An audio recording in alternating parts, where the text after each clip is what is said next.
everyone. Welcome back to Clever TV. I'm Dana Ward with a very special in-studio guest. Today we are chatting with Nathan Kress from Nickelodeon's iCarly. Hey, how's it going? Hey, great. Excellent. How are you doing? I'm doing very well. Thank you for coming in. Oh, thank you for having me. We It's know been you a blast. you have a very busy schedule. So. Oh, it's not that bad. Just school. It's not that bad. Just school and stuff. Just school and stuff. Yeah. How do you fit school in with shooting with iCarly? Can you tell us about the schedule a little bit? You know, basically it breaks down to us doing an episode a week. And we rehearse Monday, Tuesday, Wednesday, and then shoot Thursday, Friday. And so through the course of the day, we have to get on average 3 hours of school in. So, you know, that's not really enough to do all that you have to do, especially being in high school and stuff. So there's a lot of, you know, catch-up work on the weekend and, you know, on your off days and stuff. But so on rehearsal days, we try to get as many hours as we can because on shoot days, we don't really have time to.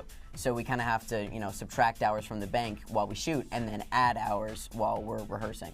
Man, so you have to plan everything, basically. Yes. Yeah, exactly.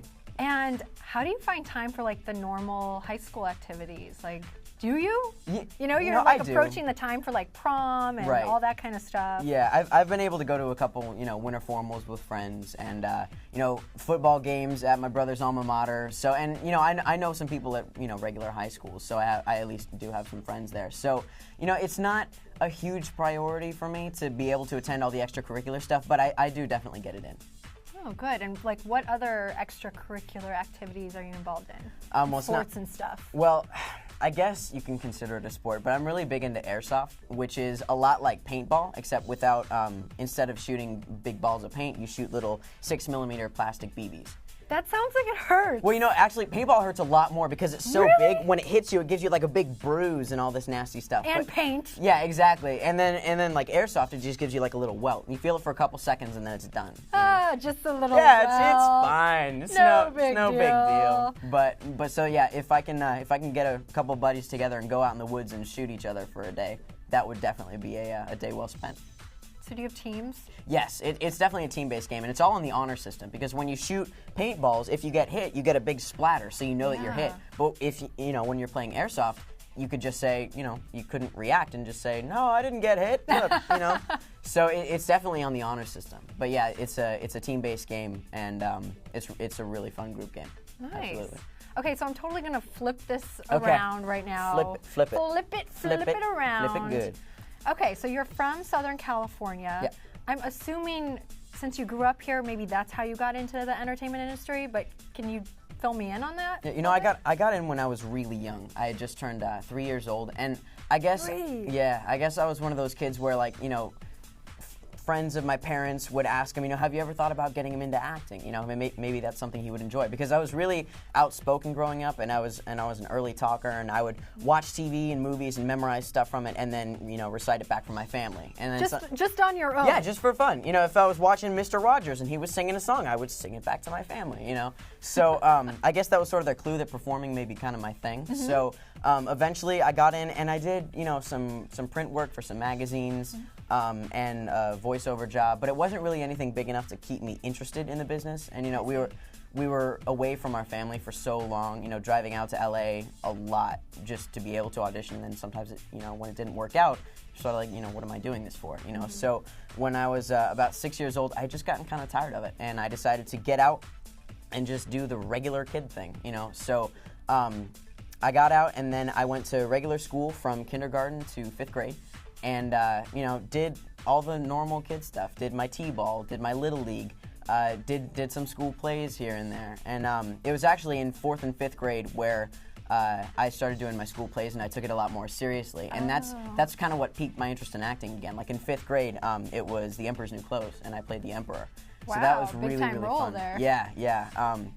And so it was my first big role in a really long time. So it kind of, it sort of piqued my interest in acting all over again. And just remembering what it was like when I was growing up, I asked my mom to take me out of regular school and start homeschooling me so that I could start acting again. So that was 2004. And then late 2006, I got the audition for iCarly. And then here I am. Wow, so iCarly was really like the big breakout starring role for you. Absolutely. So, you know, you did a lot of other like day player roles and stuff prior. What was it like when you found out that you booked iCarly as like a starring major character on the show? I was so excited because the executive producer, Dan Schneider, who created iCarly, he was also the creator of, Drake and Josh, Zoe 101, The Amanda Show, Keenan and Kel, all that, and all these awesome shows that I love watching. Drake and Josh was like my favorite show. Hands down. So knowing that I was working for the guy who made an awesome show like that, I was pumped for it. And not only that, but it was my first regular gig, like you said, and so it was a really big part, and I had never played anything like that. So I knew it was going to be a challenge, but I was definitely up for it, and I was very excited. Did you feel any nerves at all? And if you did, how did you get beyond those nerves? I guess it was just that I didn't really know what to expect, going into it. I had never worked on one project basically for more than a week, so I just didn't really know what was going to happen. I didn't know what was expected of me, and all I knew was I just had to go in and do my best, and that was all I could do, So, so I definitely, it took a couple weeks for all of us just to kind of, start gelling together and get to know how we work, and by the time we got to like the 5th or 6th episode, we were definitely going strong. Nice. So can you bring us up to date? You play this tech-savvy character, Freddy Benson. What's going on with him, and how does he fit into the storyline? Basically, Freddy is the technical producer of iCarly, so he's doing all the camera work and the lights and sounds, basically all the behind-the-scenes stuff while the girls are in front of the camera performing. So he definitely has an integral role in the web show.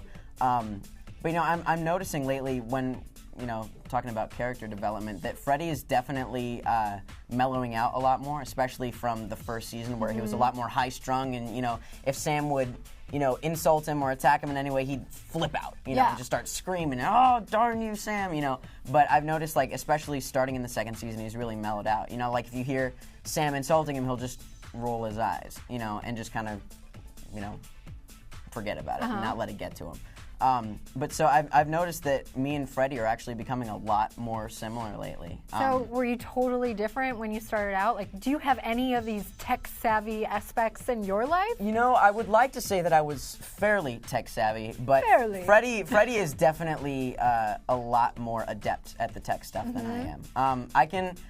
I can make my way around a computer and fix somebody's problem, probably, if they had one, but I'm not a programmer. I can't put on a web show on my own. I was just going to ask if you're for hire. Jeez. No, sorry. No, okay. But so it's definitely been a learning experience, learning some of these, all the stuff that Freddy's got to do. Like all the camera work, I had no idea what I was doing when I first started. And basically, the way that it worked was that they would show me on the show doing all the camera work, but in real life, they actually had a professional cameraman with a real, high-def camera shooting the action. Oh, I see. And so basically, I would have to mimic his movements to make it look like I was shooting it. So, it is... So you had to mimic his movements, they didn't mimic yours. Yeah, well, when we had rehearsed it, there was blocking that we had to do, but a lot of the time we would find out that, for camera angles, it wouldn't really work when we actually shot it, so they would have to change it. So I'd have to be watching the camera guy, making sure that I'm doing the same thing that he was doing when he was shooting, because otherwise it wouldn't look real. Wow. Yeah, so there's definitely some technique to filming the web show. There is.